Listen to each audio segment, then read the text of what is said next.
they sell. It's the coolest present that they'll open that day, guaranteed. There's nothing worse than trying to find the right gift for somebody that already has everything. Whether that special present is for a Tampa Bay Buccaneers fan or an Alabama Crimson Tide backer, maybe Gramps is a lifelong Dallas Cowboys supporter, or your brother-in-law is in LSU Tiger territory. Know a member of the Baylor Alumni Association? Is there a better Father's Day gift for someone who's a Kansas City Chiefs fan? Send them the coolest present they'll open that day, guaranteed. Now, if your favorite pro team is the Buffalo Bills or those Minnesota Vikings, well, we're sorry about that. Also, if you're a New Mexico State Aggie or a Tulane Green Wave alum, not much they can do. After all, the name isn't nice effort, you had a pretty good season footballs.com. The name is championshipfootballs.com. The coolest present they'll open that day, guaranteed. Your client's going away for 10 years. Unless we swap first-round picks. Fantasy football draft season is upon us. It's time for you to put the PP back in the PPR league. With the sponsors of today's show, Manscaped. The leaders in below-the-waist grooming just launched the new Performance Package 4.0. Don't neglect your balls like the Packers front office has been neglecting Aaron Rodgers. Join the 2 million men worldwide who trust Manscaped and get ready for kickoff by going to manscaped.com for 20% off and free shipping with the promo code BELLYUPFANTASY. This will help you tame that Troy Polamalu in your pants. And good news for our international listeners. Their life-changing products are now available in Canada, the UK, across Europe, Australia, South Africa, and Singapore. All with the 20% off and free international shipping when you use the promo code BELLYUPFANTASY today. One of the best sponsors of the show is named Symbol. That's S-I-M-B-U-L-L. Symbol, where Wall Street meets sports gambling in this innovative app. The Symbol brings the fun of being able to play for the long term by purchasing, selling, and trading stocks of your teams. When your teams win, you win a payout. Well, when they lose, you don't lose money. The value of your team's share is all that matters, and it's easy to use. Just download the Symbol app on your Play Store and use the promo code MDSFantasy for a $10 deposit of at least $10 or more. Join the fun of investing in your team for the long haul, where the sportsbook edge is put back into your hands as the player. For the latest and most fun in sports gambling, download Symbol and again, use the promo code MDSFantasy for your $10 deposit bonus today. Do you have trouble waking up in the morning? Well, not anymore, because Invader Coffee is here to make you look forward to that morning sunshine. Rated one of the best, smoothest tasting coffees on the market today. Originating out of Texas, this rare coffee product is able to reach new heights in quality from its air roasting process, creating coffee beans with the most robust and smooth flavor you will ever find. So make your mornings more enjoyable by going to invadercoffee.com and use the promo code BELLYUP for 15% off your next purchase. Again, that is promo code BELLYUP for 15% off of your Invader Coffee purchase today at invadercoffee.com. Hey there, sports fans. This is Dan Mader, the host of the MD's Fantasy Football Show, and I am so happy and proud to announce our availability on the Unhinged Radio Network. All you gotta do is go to unhingedsn.airtime.pro to catch us on Sundays at 12 to 1 p.m. or Monday, Thursday, and Fridays from 6 to 7:30 p.m. or on Tuesdays at 7 to 8 p.m. Eastern. That's right, we are available 5 days a week on the Radio Unhinged Network, now powered by Belly Up Sports, giving you the best fantasy football information you could possibly get out there to give yourselves, the MD Nation, the edge in your fantasy football leagues to become champions today. So check out Unhinged Radio and listen to sports talk in a whole new way today. This is the MD's Fantasy Football Show with Dan Mader. Giving you the X's and O's of all things fantasy.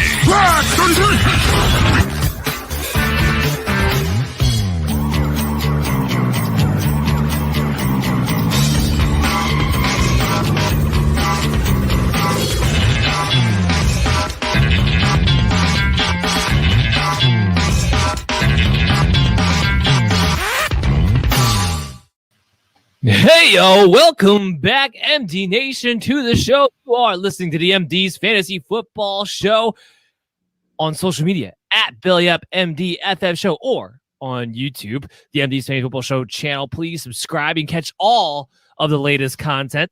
And, of course, our Thursday and Friday streams from 11 a.m. to 12:30 p.m., which will, of course, continue throughout the season, but we'll be getting added to because pretty soon we're less than 14 days away now at this point, Chris. We're going to have kickoff.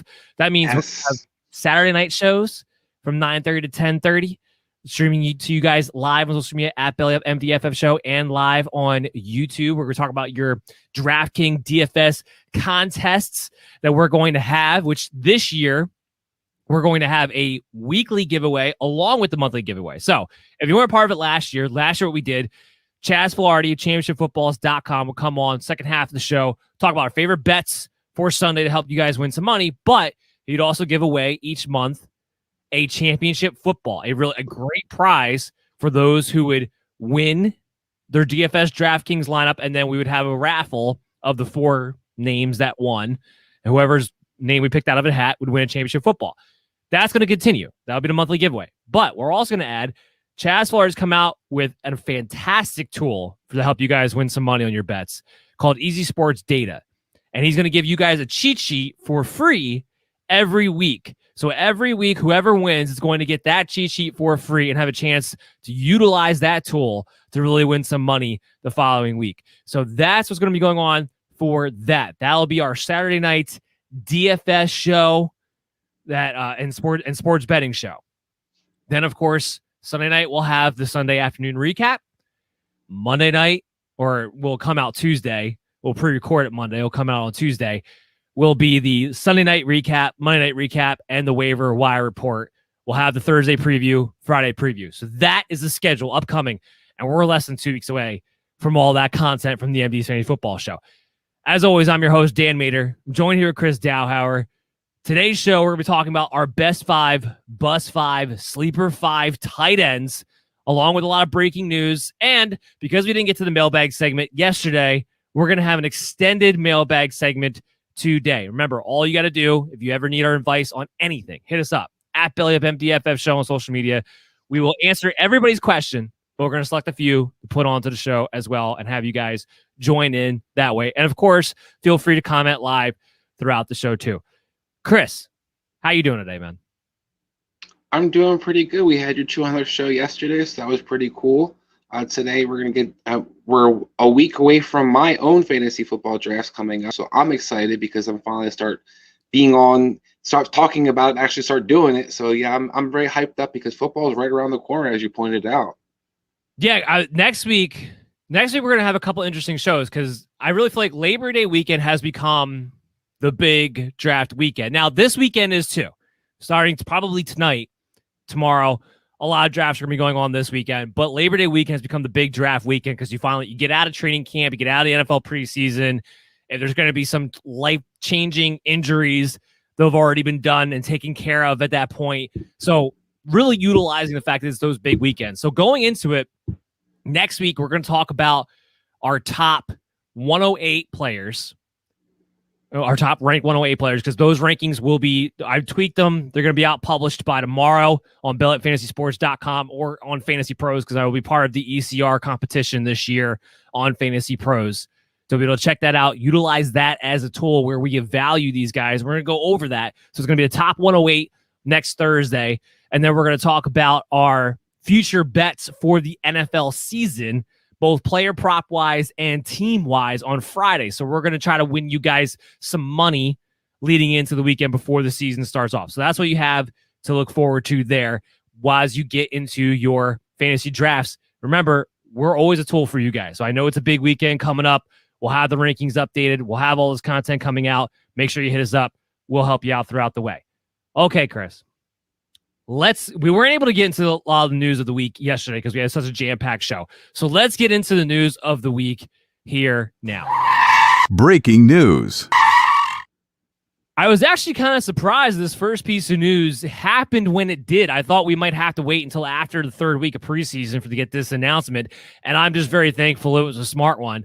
But Teddy Bridgewater is the starting quarterback for the Denver Broncos. What is your reaction to that? Yeah, we kind of touched upon it on yesterday's Smoke and Fire show about the change of quarterback. I'm excited about it. I think Teddy Bridgewater is going to help this offense be more consistent, have it kind of, all the guys be utilized more effectively. So I think it's upside definitely for fantasy purposes, particularly all the skill set players. I think Denver made a good decision. I'm not a big Luck fan. I never have been. A Luck fan, I should say. But I think this is the move they needed to make, and I think Teddy's going to help this offense a lot. This is the move. Yeah, this is the move they needed to make. They have a great defense. They have all the weapons in the world. All you need is a quarterback to not screw it up. And that's not what Drew Lock is. Drew Lock is a quarterback who's going to screw it up. He's a turnover gunslinger and misses wide open guys all the time. The biggest reason why Jerry Jeudy was a disappointment last season wasn't because of Jerry Jeudy, wasn't because of the drops. It was because Drew Lock couldn't hit the broadside of a barn. Teddy Bridgewater can do that. Teddy Bridgewater can keep the chains moving, keep the offense on the field. And yes, maybe the big plays will be limited to some degree. You're going to get a lot more efficiency, and therefore you're going to get a lot more volume than you would under a Drew Lock as a result of that. We talked about it a little bit yesterday. I still expect Cortland Sutton to be the number one targeted wide receiver. The guy is a stud. Don't forget that just because he missed most of last season. And from all indications, he's looked great in camp. He's looked healthy. They say he looks strong. He looks ready to go. Jerry Jeudy might take the next step up too. That's fine. Occasionally Hamler will have his role. But from a fantasy standpoint, Cortland Sutton is still a high-end wide receiver 3 with some upside there for me. Jerry Jeudy more of a low-end wide receiver 3 there. The guy I'm not as excited by, but at the same time, he is still ranked in my top 10 tight ends, is Noah Fant. Yeah, I think that people are kind of excited about Noah Fant's skill set more so than the actual production you're going to get. He might not even be the best tight end on the team. Their backup's incredible too, and you're going to see a lot of 2 tight end sets. I think overall this team just has so many different mouths to feed between the running backs, the different receiving options, the different tight end options. Noah Fant is going to have some weeks where he has a decent week here or there, but we haven't really seen Noah Fant kind of shine the way we expected. Even last year with all those injuries they had, people kind of expecting Noah Fant to have breakout games, and he really didn't. So I think Noah Fant right now is one of those guys we're talking on top of the tight ends where they should go, where they shouldn't go. He's the guy that I think is being a little bit overvalued right now. Well, it's just you have the 3 receivers there. The running backs will be involved in the pass. There's a lot of mouths to feed, and I don't expect this to be a top 10 passing volume offense either, given the defense and everything else that they have going on. So someone has to suffer. Again, I still have Noah Fant inside of my top 10 tight ends. He's still a tight end 1 in my book, still a tremendous talent. He'll still be involved in the red zone. But I just kind of curious, how consistent will that volume be? Because people are drafting him pretty aggressively in an overall standpoint, not necessarily from a tight end standpoint, but an overall standpoint where he's going inside the top 8 rounds.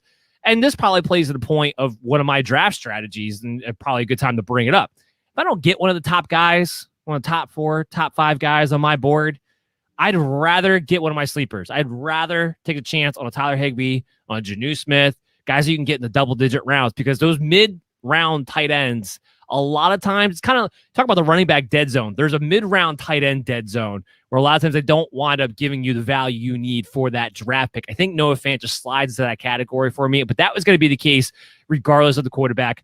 I'm glad to see his Teddy Bridgewater. I think this helps out the running backs too. Melvin Gordon, Javonte Williams will get more dump-offs too as a result, and just a better all-around move.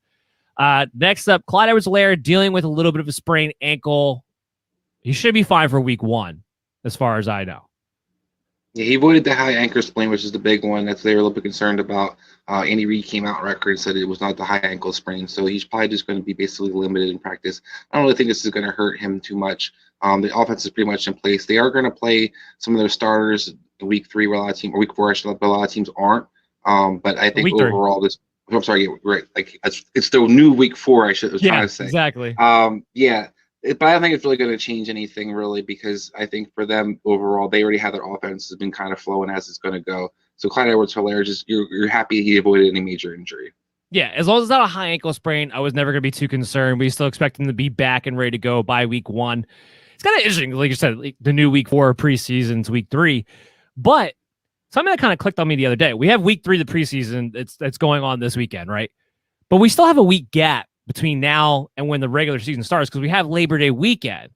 So you still have, that would have been the 4th preseason week anyway. So when you see these teams, some teams, not everybody, when you see some of these teams playing their starters, there actually still is that week gap. So it's not as illogical as I was initially thinking it would be to play your starters the last week of the preseason, because there is still a week gap between the regular season actually starting to get some guys some reps in. It's just kind of interesting note, especially in a situation with a Joe Burrow, for instance, who in the news, is going to play a little bit this weekend. I think that's a good thing for him, but it makes some more sense if you're looking at yourself and going, well, why wait till the last week of the preseason right before? Well, there's still that week gap in between. Yeah, it gives, depending on what your coaching style is and your belief system is, some coaches believe you need to kind of get that rhythm before that week 1, so that gives some of these guys opportunity not to have too many weeks off and be still kind of fresh out there. Kansas City Chiefs, Tyreek Hill missed a couple practices with a hamstring. From what I understand, this is all precautionary with Tyreek Hill. You don't need him out there. He hasn't missed that many. Seems like he's going to be fine. I'm not overly concerned. With Tyreek Hill, the one thing you worry about is soft tissue injuries, like the only thing that could throw him off his season. But this doesn't sound like it was an actual strain or anything. It sounds like maybe he had a little discomfort one day and they decided, just not going to have you practice. Yeah, I think they're just playing safe and playing smart, which is what you need to do with Tyreek Hill. You don't want something lingering going into the season, because we have seen that hinder him in the past. Carson Wentz returns to practice this week. That's Yay. big, because that puts him dead on pace for a week 1 appearance, which is what we're all hoping for. It's what the Eagles are hoping for their draft picks, what the Colts are hoping for after watching the disaster that is Jacob Easton and Sam Ehlinger. And what T.Y. Hilton and Michael Pittman and Jonathan and everybody else in the Colts is hoping for, because that offense is 10 times better with Carson Wentz. Yeah, you can actually feed some of the mouths on offense. I mean, I had Michael Pittman was the biggest one, where I actually had him being a guy I kind of targeted later on in drafts. He dropped completely off my board when the Carson Wentz news first came out that he was going to miss a lot of playing time. And you get Quentin Nelson back on top of that with Carson Wentz. So the combination of the two is huge for that Colts offense, not only just for the running game of Jonathan Taylor, but also just for that overall that offense and actually be able to get some of the receivers involved. Yeah, the combination of the two is all the skill players can go back to where they were ranked, because, again, Carson Wentz and Quentin Nelson expect to be back week 1. And I'll add another caveat to that. Carson Wentz is somebody who goes back to being a mid-level QB2 for me, which if you're looking to stream the quarterback position and you're looking for somebody to play week 1, they play Seattle. That could be a high-scoring game. So that might not be a bad spot to play him if you're just looking to stream the quarterback anyway and take somebody late. Carson Wentz could be that guy. Travis Etienne, this was the biggest news, of course, of the week, besides probably the Sony Michel trade, which we talked about in yesterday's show. You can go back and listen on your favorite pod streaming app. But Travis Etienne, unfortunately, Liz Frank injury, midfoot sprain. They said the minimum timeline would have been 12 weeks. The Jaguars know they're not a playoff team. So instead of, seeing if he can hang around at the end of the season, just decided to put him on the season-ending IR. We'll see him in 2022. Yeah, I mean, it's definitely disappointing for a lot of people. A lot of people had him as one of their top running backs, especially the rookie class, because he was drafted in the first round. I had my doubts what his usage was going to be, but this is disappointing to see, because you like to see the guy actually have an opportunity to be out there, versus his basically start of his career is going to be postponed for another whole year. Well, right. And then, this is another reason why it's smart to just try to wait as late as you possibly can to draft, because now if you're a guy who took Travis Etienne in the 5th round, now you're stuck behind the 8 ball, essentially. But this does a lot of things for fantasy football purposes. First of all, of course, Travis Etienne no longer a factor. But now we get a second year in a row of the reign of James Robinson, apparently. Now, here's my thing with James Robinson. And it's not going to be exactly the same as it was last year because Carlos Hyde is infinitely better than anything they had behind James Robinson a season ago. So the idea that James Robinson's going to get 95% of the workload of the snaps, it's not going to be quite that high. However, I tried to play it safe with him, and my safe estimate for him was a 65-30 to 35 split between the two. And I thought it was safe because it wouldn't surprise me if it was more like 70% or more in favor of James Robinson, because at this point, Carlos Hyde is an adequate backup. I don't think he's a guy you really need to force making part of a committee in your team. But this is more of just a reflection of if their idea was to have a committee, to have a 1-2 punch, maybe Hyde winds up being a little bit more involved than he would be, in another situation this season. So just to kind of project that, and even with that, I still wind up having James Robinson as a mid-level RB2 with, honestly, potentially some upside from there because of the volume that he might be seeing. Yeah, I mean, the big thing is him being involved in the passing game, as you kind of pointed out. I think that when he was only going to be a first and second down back, you really had a limited value for him. You kind of saw last year Jacksonville was one of the worst rushing teams overall as it was, so you weren't guaranteed you were going to get a lot of production in the running game out of him. But we saw him have a nice floor last year and have most of his consistency he was utilized in the passing game. So if he's the primary pass catcher out of that backfield, that's definitely going to boost his value and have him definitely moving up people's boards. I still see him kind of an RB3 with RB2 upside, but I don't see him as a guy that I necessarily have to have, but now it kind of adds some depth to that running back position where I thought Travis Etienne was going way too early. Now if you take a James Robinson there, you definitely have something you're working with. Yeah, and I see no reason why he won't lead the way as far as the pass catcher goes. And like the offensive line is terrible, but I do truly believe with Trevor Lawrence there and the addition of Marvin Jones and a healthier DJ Chark, this offense will actually be in position to score a little bit more than they did a season ago, whether by hook or by crook. Was just given the circumstances with them. I'll pose this question to you because the next piece of news is, Darrell Henderson just talking about his right thumb sprain. Nothing to worry about as far as week one. But now with the trade with Sony Michel and the news with Travis Etienne, James Robinson or Darrell Henderson? I would have to go with James Robinson in that role right now because I think there's going to be more, we talked about yesterday's show, more of a split using Sony Michel. I think the Rams are going to have a better usage overall than the Patriots did for him. They're going to utilize him probably when actually in the passing game here or there. They're going to have a good ability to have a 1-2 tandem. Henderson's able to attack the edges a little bit more. Michel's more of an in-between the tackles guy. So you have those two guys that pair well together. While I think Carlos Hyde has something left still, we've seen Carlos Hyde have a really hard time staying healthy. We've seen him have a hard time kind of being productive consistently. So I do think this is James Robinson's backfield overall and doesn't really have a threat to that. And can I just say, James Robinson must practice voodoo or something because every starting running back before him was supposed to be basically threat to his job, has lost their jobs or got COVID or something happened, get injured. For him, they allowed him to be this guy that he is in the backfield, even talking about him in fantasy football. This guy went from basically a guy who had no idea going into camp last year to the starter last year. And this year, everybody's all about Etienne and how James Robinson's, guy we can write off now. And here he is back as one of the top RB conversations again. I mean, some guys just have the stars aligned the right way for their own purposes. And I want to give James Robinson credit to this point. He took advantage. He had a very productive season on a very bad team last year, was put in position to start. And now with the Travis Etienne injury, if he's able to put together a similar type of season, even if it doesn't wind up being with the Jaguars long-term, he will get his opportunity. He will get his starting running back money somewhere else. So this is a big opportunity here for James Robinson. You do it back-to-back seasons, you're no longer a guy that we have to question whether or not it's just a fluke or a flash in the pan. You're now a legitimate, good starting running back. And I'm with you as far as Darrell Henderson, James Robinson. James Robinson's ranked ahead for me. And, I mean, not just because of the volume, because I expect James Robinson to see more volume than Darrell Henderson will, especially with the Sony Michel trade. But you can trust James Robinson to stay healthy for a full season. He was able to do it last year, definitely more so than Darrell Henderson. So, I mean, that's the big thing why he's still a mid-level to low-end RB2 for me with some upside from there. More news. This was unfortunate because he was one of my sleepers I was big on. We're still trying to get exactly a clarification as of now. We might get something before the weekend's out. But Adam Troutman is, as far as the timeline goes, as of now, is 1 to 3 weeks with a foot injury. Disappointing because he's one of my sleeper tight ends. Chris, give me your reaction to the injury, but also give me the reaction to the fact that in the 2 preseason games, he wasn't targeted at all. Is there anything to that either? I don't think there was anything really to read into that, him not being targeted, but I am definitely concerned him missing additional time. It allows other guys to kind of find their roles in the offense. We were kind of expecting him to have a breakout this year and be one of the more featured guys because we love Jameis Winston as a quarterback and kind of utilize the tight position.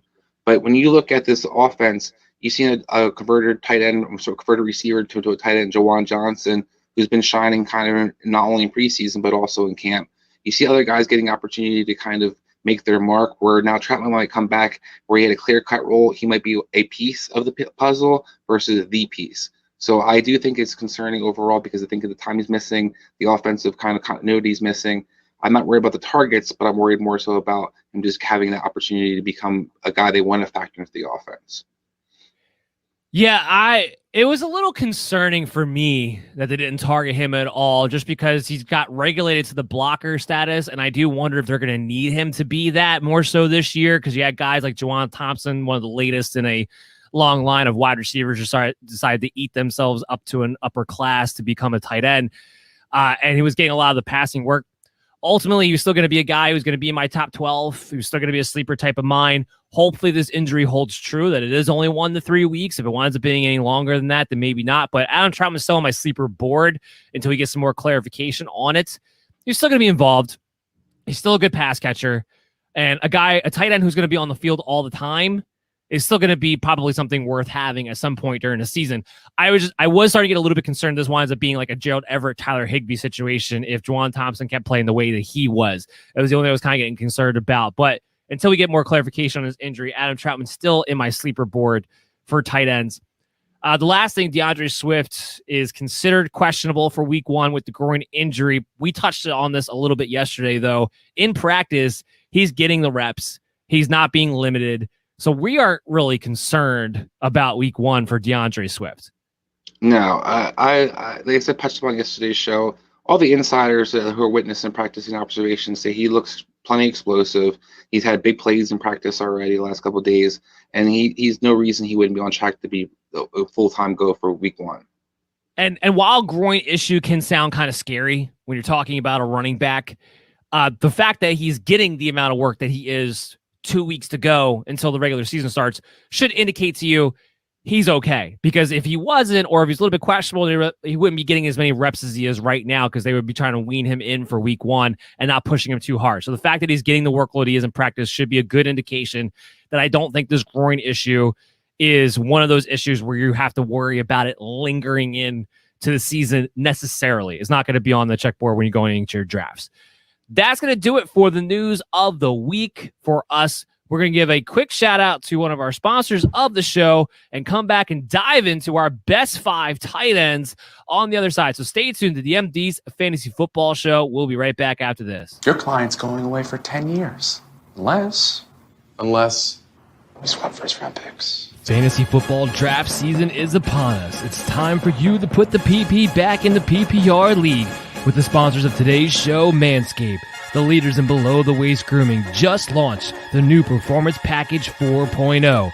Don't neglect your balls like the Packers front office has been neglecting Aaron Rodgers.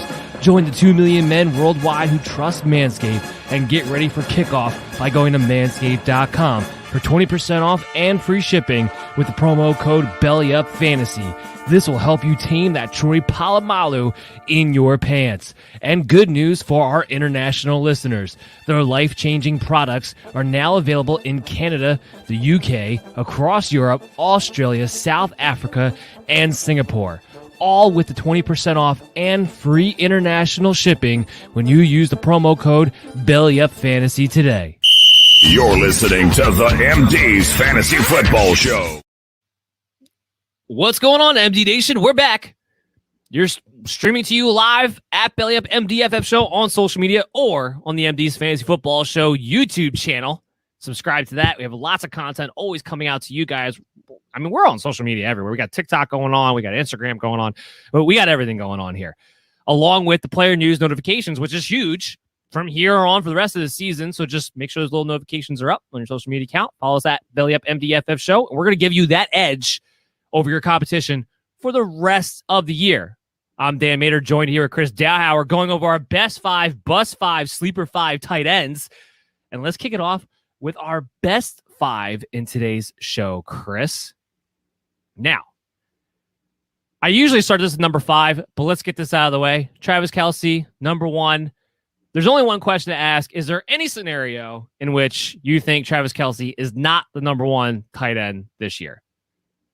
I mean, I think barring injury, no. I think that this is clear cut. I mean, we were talking about on previous shows. Is he a tight end in the first tight end you might actually consider taking in the first round? Because if you're a tight end in an important league, he's clearly the number 1 guy. I think there's no chance for him not to. I think the only way that happens is an injury. And these guys have been healthy as they have come for the last few years. So I say no. I think I'm going to not do the injury thing because I think that's the obvious answer. There's only one guy who I think has an opportunity to usurp him, which would be George Kittle if he could stay healthy for a full season, which is a big question mark, and that's why he's not going to be ranked there. But on a points per game basis, George Kittle is the only one who rivals Travis Kelce when he's healthy out there. He's the only one who comes close. Darren Waller's great, but Darren Waller's usually about 2 points off of where Travis Kelce was on points per game basis. Last year, I believe Travis Kelce was about 16.4 on a per game basis. George Kittle was about 16 flat. So he's the only one in the same category on a per game basis. So if I was going to say one guy has a chance, it would maybe George Kittle because of the injury factor. Obviously, you're not going to rank that, but that's the only scenario in which I could see him not being the number 1 tight end. Just to throw that out there, because otherwise Travis Kelce's your go-to guy. Actually, you know what? Before we move on, I'll ask you this.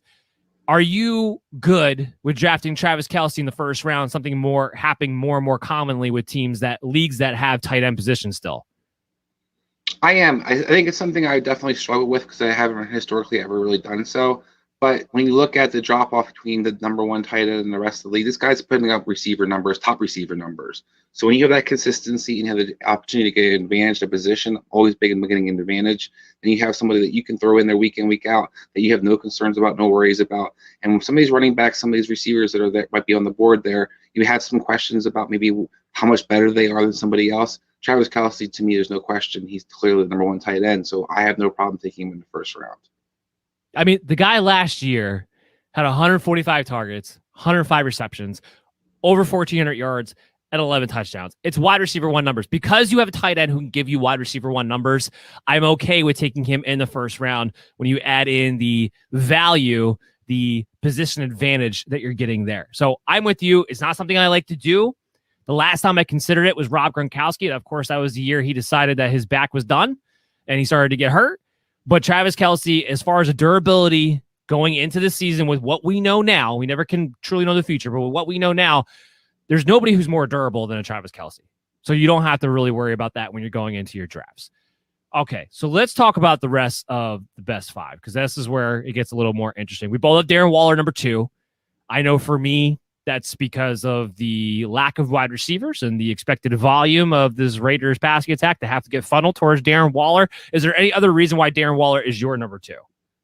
Yeah, I go with that, and I think that because there's more of a clear cut where he falls in the food chain offensively over George Kittle. I love George Kittle, and we talked about his injuries are a little bit concerning, but I'm also more concerned that Shanahan doesn't seem to always game plan to utilize him from week to week. While we know Darren Waller will heavily be involved, Derek Carr will continue to look for him, and to your point, I think he's clearly the best receiving option on the team. So between all those different factors, I think there's a clear-cut opportunity for Darren Waller to continue to be the number 2 guy. George Kittle, I think, is a little more mouth feed of a run-oriented scheme. A lot of different things that can kind of go wrong, quote-unquote, for him to be that number 2. Yeah, I'm with you. It's the volume Darren Waller has by default. It's the George Kittle injury factor. That's why he's my number 2, why George Kittle's my number 3. I will say this, though. I've seen some drafts where George Kittle's falling in that 4th round territory. Could be a very interesting pick there, especially if this guy can stay healthy, let's say, 13 plus, 14 plus games this year rather than what he had last season. All right, so let's get to where we're different. We're different at number 4, slightly, because you have Mark Andrews at 4. I have him at 5. So, Chris, why is Mark Andrews in your top 4 tight ends this year? I like Mark Andrews is mostly in the top 4 because he's been productive for the last couple of years. He has been a little bit banged up, but I think he's going to be healthy this year. And with the improvement at receiver, while there's, it's going to kind of question whether he was going to be where he fell in the food chain with all those different receiver additions. Obviously, with all the different injuries they've had and the kind of flux in their who they are. He's been the one consistent for Lamar Jackson this offseason and has always kind of been. And they continue to talk about in camp. Lamar loves throwing the ball, this guy. When this guy's healthy, he's basically unguardable. So for me, Mark Andrews is that money in the bank guy where he's going to be continue to be used. Even though a question about Greg Roman offensively, historically he's always utilized tight ends as much as he possibly can. So you have all the different things. Lamar can throw the ball in the middle. I think Mark Andrews has a very safe floor, has decent upside, and I have him on our 4 guy because I feel like that's a guy I have most confidence in. Yeah, I mean, he's as secure as they come as far as what his role is in that offense. Last year, even though it felt like a down year, still finished as a tight end 5, was tight end 3 on a points per game basis. His ADP right now is tight end 4, which is where you have him ranked. I am a tight end 5. The only reason I have tight end 5 is just because I'm expecting a little more, share opportunity to go towards the wide receiver group this year than Mark Andrews. But Mark Andrews is still going to be my number 1 pass catcher of the Baltimore Ravens. He is a safety blanket. He is the red zone guy. There's a natural rapport with him and Lamar Jackson. It wasn't just because he was the only true target over the past couple of years why Mark Andrews was targeted as much as he was and was the number 1 pass catcher for this team with him and Lamar Jackson. It wasn't just because by default he had to be the go-to guy. There's a genuine rapport there between those two, and you can tell that when you watch it on the field. That doesn't go away no matter how many weapons you add around. And then you add in the fact the wide receivers have been banged up, and you guys still have a rookie, still have guys coming along. Andrew's still going to operate within his role. Now, like I said, I have him at number 5. The reason I have him at number 5, I had TJ Hockenson at number 4. I just have him with a little more upside. I think if you are approaching this with the idea of I want the safer of the two, I would actually take Mark Andrews over TJ Hockenson. But I have him ranked at number 4 because of the expected just volume. I think TJ Hockenson is as much of a lock as they come at the tight end position for 100+ targets this year, given the status that Detroit is in, given that Jared Goff does go to his tight ends historically, so we don't have to change the wheel there.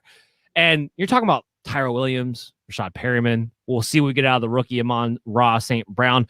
But I'll add this in. TJ Hockenson entering his 3rd season typically is a breakout season for up-and-coming tight ends. I'm just big on the volume of a TJ Hockenson this year, and that's why I have him at number 4. Yeah, I struggle with Hockenson in general just because I know the narrative is that he's the only mouth to feed, and that's where he's going to increase. But I think, and Jared Goff likes to throw the ball to his tight ends, but so did Matthew Stafford. Matthew Stafford definitely featured his tight ends. That receiving core was banged up last year. They didn't have Kenny Galladay for most of the season. Marvin Jones is kind of on fumes in a lot of ways. They had no other true option. DeAndre Swift wasn't really utilized in the passing game, which you kind of expected him to. And TJ Hockenson still wasn't that great. So for me, I don't necessarily see there's going to be this giant jump that people kind of TJ Hockenson still finished as number 4 tight end last year. What are you talking about? He wasn't that great. He's one of the more healthy guys last year, too. I think that was a big part of it. Well, that goes hand in hand with this whole thing. Yes, I agree with that part, but availability is part of it. He was still 5th in points per game. Or I'm sorry, no, excuse me. I'm right. He was 5th in points per game. Yeah, he was 5th in points per game. I have him just outside my top 5, so I don't think he's going to necessarily improve from last year. Is more what I'm getting at. I think what you kind of see is what you get in TJ Hockenson, and I think that I don't have the upside, potential in my mind that you kind of do. I do see that he's one of the more clear mouths to feed in the offense, but I don't think it means he's going to get more volume per se as a result of that. Well, that just makes absolutely no sense in my mind. Well, it doesn't because they didn't have receivers last year. They didn't have like I said, Kenny Galladay. Marvin Jones is still better than anything they had this season. Marvin Jones had how many targets last year to make it so ridiculous that he's going to all of a sudden he was still better than what they had last season. Agreed. I don't know how much better he's than Tyrell Williams. That's a joke. Come on, you got to be kidding me. That's a joke. Marvin Jones, at this point in his career, I don't think Marvin Jones has a whole lot. Marvin Jones still had 9 touchdowns last season. Tyrell Williams has done what in how long? He is definitely, and he's sitting there in Jacksonville in preseason, actually lighting it up too and taking advantage of opportunities. He's still a good wide receiver. You can't put him and Tyrell Williams on the same stratosphere. I say I don't think he's that much better. That's ridiculous. But other than that, I don't understand why TJ Hockenson doesn't have the potential in your mind to take a next step up because he has all the tools to do so. This is the 3rd year. I expect a good breakout on top of the fact that he's in a Darren Waller-like situation when it comes to volume and target share. I think he's in a little bit different situation because I think the volume's not quite the same thing, and the Raiders like to throw the ball a lot more than I think Detroit's going to throw the ball this year. I think there's going to be a regression in pass attempts overall, and that's where I think we look at traditionally. Yes, it's kind of hit or miss tight end position for the Saints offense where Matt Campbell comes from. Jimmy Graham was very much factored and utilized. Jared Cook sometimes was, sometimes wasn't. Last year we didn't see the tight ends really utilized at all in the passing game. You go to the Chargers. Hunter Henry had never really had the part of his injury, but never really was a prime utilization of him in the system. Anthony Lynn likes to use the tight ends, yes. Hockenson is going to be somebody that's going to be involved in the offense. I'm not going to argue he's not, but I just don't see that he's going to have this jump that I think now people expect. And I still say he's top 6. I have him like 6 or 7, so it's not like I'm really down on T.J. Hockenson. I just don't have him as high as the upside, and I don't look at him as a guy that I feel like should have to be in the top 5.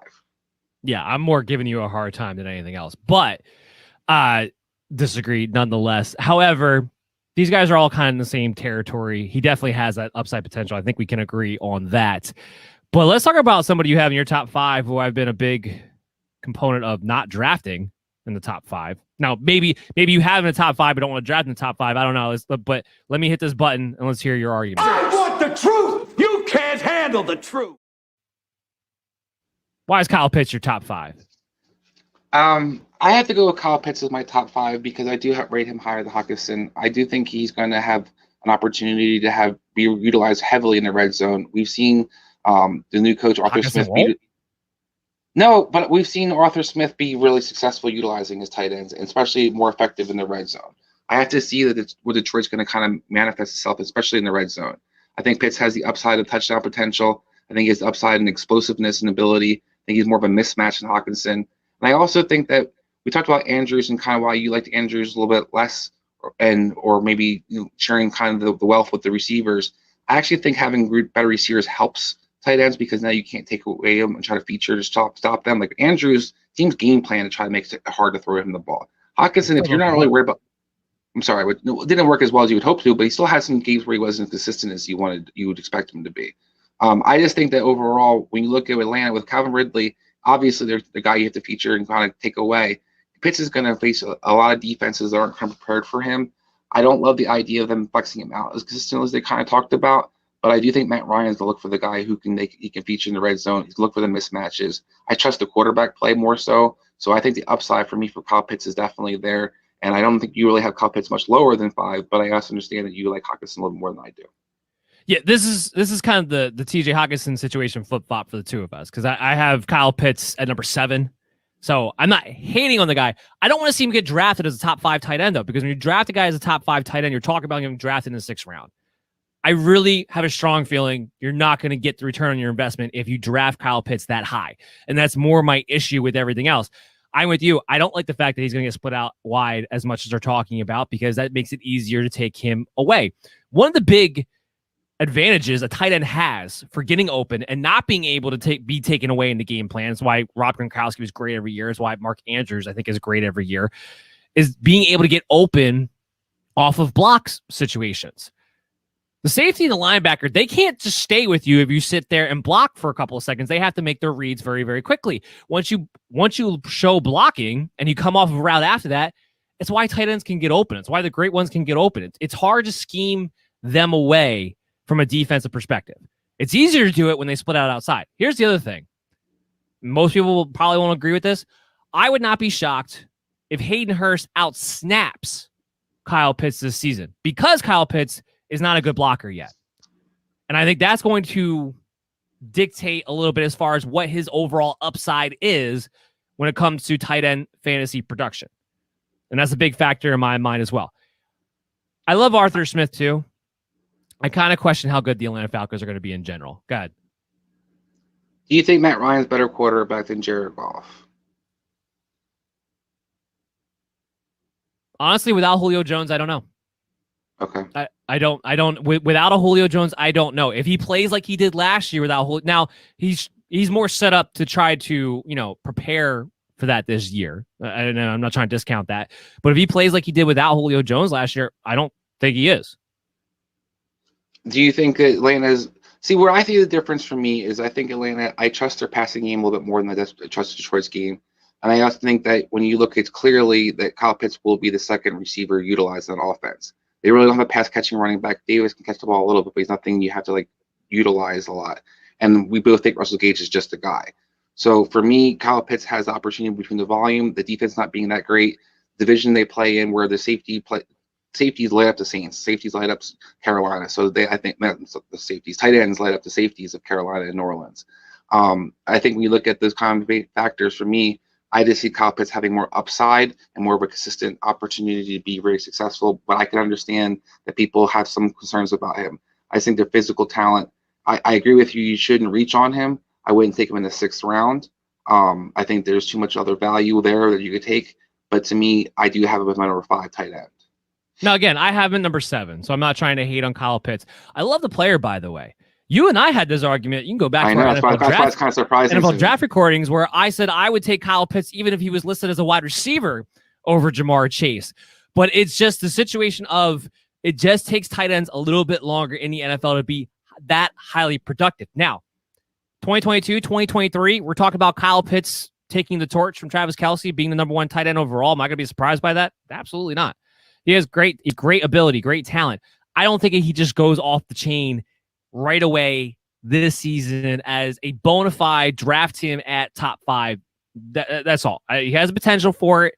I would draft him for the potential of it, not for him to be the bona fide guy at it. That's why I have him at tight end 7. Okay. Let's move into our bus 5.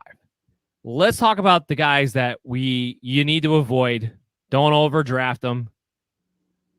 And we'll start number 5. So I have Zach Ertz. You have just Carolina tight ends, which mostly means Dan Arnold he's predicted to be the starter. So go ahead, Chris. Go first. Talk about why the Carolina tight end or Dan Arnold in particular is a bust for you. I don't think this should be too surprising for people, but there has been a lot of talk about Carolina trying to utilize tight end position. There's this love for Dan Arnold I never will quite understand. He's threatened to be the breakout for the New Orleans Saints. He's threatened to be the breakout for Arizona Cardinals. He's a guy. He gets open a little bit. He's like a Blake Jarwin type to me. I just want to remind people that while there might be more of an effort to utilize tight end position, that Joe Brady has not yet really shown that he has done that. In college, we had Randy Moss's son caught, I think, 8 to 10 balls or something like that the entire season. Yeah. The guy that basically was a blocker. This offense is built to feed 3 receivers primarily and the running back position. With Christian McCaffrey returning, that's going to take away most of the volume that might be an opportunity for tight ends to be involved. Don't get small. Don't get smart. Don't get cute. Don't try to overthink it. Dan talked about kind of adding tight ends and a variety of guys who might have sleepers. Dan Arnold is not a sleeper, so don't get it twisted. Yeah, I'm pretty sure. Didn't we not hear all last summer how Dan Arnold was a sleeper tight end for the Arizona Cardinals? Look, he has some athletic ability. I get why people want to be excited. But what's the difference between him and Ian Thomas? Wasn't Ian Thomas involved? Has Sam Darnold ever consistently got the tight ends involved? Does Joe Brady get the tight ends involved, as you pointed out? No, it's about the 3 wide receivers. It's going to be about the running back coming out of the backfield and Christian McCaffrey. I don't understand what the upside is there. So while they're not my bus 5, I'm 100% in agreement why they would be as far as being a sleeper aspect of it, which is what they kind of get dragged out to be. Now, my number 5 bust is Zach Ertz. More so out of surprisement than anything else, because I was shocked that Zach Ertz right now is the ADP 17 tight end, which makes him a mid-level 2 tight end in 12-man leagues, which makes him in the streaming category. Zach Ertz is not a streamer. I don't know what people. I know he's getting more targets than people thought he would throughout training camp with Jalen Hurts. I think that has more to do with Devonta Smith missing time, Jalen Reagor trying to get in condition and shape, basically. But this should be the year that even if they're both on the field, Dallas Goedert is taking the lead at the tight end position. I don't think there's any question about that. I think if the Philadelphia Eagles get the opportunity, they will look to trade Zach Ertz. Now, I don't know for sure they definitely get that opportunity, but if the opportunity presents itself, they will do so. I think this preseason has had more to do with trying to put him on display than Zach Ertz truly being a streamable tight end, which is what you're saying to any tight end who's inside the top 18 in my mind. I have him ranked at tight end 29. ECR is at tight end 26. So I'm more in line with the expert consensus ranking as far as This guy shouldn't even be in your mind, and I think his name value is the only reason why he is. Yeah, I 100% agree. I mean, first of all, I have to see Zach Ertz be better than he was last year. He looked like his career was over in my book. I think that Zach Ertz He just looked like looked he was awful. 40 years old, and he hadn't even turned Yeah. 30 yet. He couldn't get separation. There was no explosiveness. I don't know if it was a mental thing, but he just looked terrible last year. Now you add that he might be getting more utilized this year. Well, that's kind of the system they brought into place. That's nice, except for when you start thinking about how often that second tight end is going to be on the field, you have some questions. Most of the talk out of camp is they're going to play a lot of three receiver sets. They love the Watkins kid. He's going to be the slot receiver. So when you have that basically in mind, you start wondering how much of Ertz going to be on the field because Goddard definitely is number one tight end in that there. And then you have the passing volume in general. This team's going to be definitely a run-first-oriented team. They're not going to have a lot of 16, 17-play drives. They're not going to throw and dunking down the field. So Zach Ertz has a lot of things that are going against him. And the biggest one is Carson Wentz is out of town. Carson Wentz loves Zach Ertz. That's why Zach Ertz's career took off the way that it did in a lot of ways. He wasn't anything super special until Carson Wentz became the quarterback because it was his guy. It's the guy he looked for in key situations. Jalen Hurts doesn't have that same rapport with him. He doesn't have that offense. This offense has nothing tied to him moving forward. So I look in so many different ways. I can't see Zach Ertz being somebody as the number 17 tight end. There's too much other value. Guys that we pointed out before that we like. We'll point out later on the show who we like even more. I just think he's not that guy. Yeah, 100% with you there. Moving up our bust list, we both have Rob Gronkowski as our number 4 bust. For me, it's all about the ADP. His ADP right now is tight end 12. So you're telling me in 12-man leagues, he is a tight end 1. I think everyone's overlooking a simple fact. Now, O.J. Howard's not as in shape. So him being in the equation is not as strong of an argument as it was for me originally, but still a part of the equation. He still should get playing time at some point. The bigger thing is this, Antonio Brown. When Antonio Brown came on the second half of the season, you saw Rob Gronkowski's role get reduced to strictly touchdown only and really not even get more so utilized till the playoffs. So while Antonio Brown's presence didn't affect Mike Evans and Chris Godwin's fantasy potential upside, it did affect Rob Gronkowski quite a bit during that stretch. Now you have him for the entire season. There's only so many places the ball can go. Let's not forget that Giovanni Bernard and the James White role is going to also command probably more targets than the running backs did a season ago, too. So I just don't see the volume without Rob Gronkowski. Like so many other tight ends in this range, will be touchdown or bust. But I don't know if there's a floor to his game this year. And that's why he's my number 4 bust. Yeah, the O.J. Howard news kind of made me question my thing at first, but then I thought about it, and to everything you're kind of pointing out, he's still at the very end of this food chain. You look at the receivers are going to be involved. You talk about Gio being involved. And even if they have Gronk out there, we're talking about kind of tight end splits and blocking guys. Rob Gronkowski was primarily just a blocker for the first half of the season last year. He wasn't really utilized. The game plan wasn't really part of him. And that was when Howard was healthy and Brate was out there. Now, if Howard's not really going to be what you expect him to be, he actually is not going to be involved really probably blocking. So you might see more Cameron Brate, who's not a blocker. So you might even see Gronkowski when he has 2 tight end sets be that primary guy who stays in and kind of chips and blocks and not really even get out in routes as much as you would like him to. There's too many downsides for him. I love his touchdown potential. I think there's going to be certain games where he has a blow up when he has basically he's able to everybody else is getting paid attention to him and he's not. But overall, how you predict those games and the ADP where he is, there's too many other guys who I think are more consistent and have higher upside than Rob Gronkowski does. In agreement there. We move on. Hey, our number 3 is the same too. Irv Smith, number 3 bust for both of us. So Chris, why is Irv Smith your number 3 bust? I go with Irv Smith because there seems to be the idea that because Kyle Rudolph isn't there anymore, he's going to have this giant breakout season. His ADP shot up the board. His people talk about him like he's going to be one of the sleeper tight ends you need to get your hands on. And while I love Irv Smith Jr.'s talent, I love him coming out of college, I don't love his fit on this offense.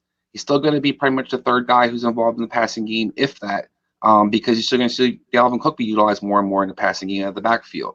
And then you have the fact that they're still talking about using Conklin, so you're not going to have a clear-cut opportunity to always be the guy. His Viking offensive line still in kind of flux, so he's going to probably ask to block a little bit more than you'd want him to. So all those different things where, for me, Irv Smith has the ability to be one of the best tight ends out there. He still doesn't have the fit or necessarily the opportunity to be that guy yet. If you combine Irv Smith and Kyle Rudolph last season, you're still talking about a mid-level tight end too. So you're talking about a streamer at best if you combine two players in the one. They don't utilize the tight end enough. This offense is based around Dalvin Cook and Justin Jefferson and Adam Thielen. That's what this offense is based off of. I love Irv Smith's talent. I really do. I was very excited when the Minnesota Vikings drafted him initially until I saw that suddenly this Kubiak, Stefanski offense doesn't really utilize the tight end as much anymore. I'm not really sure why that is. They used to, but it doesn't really happen that much now.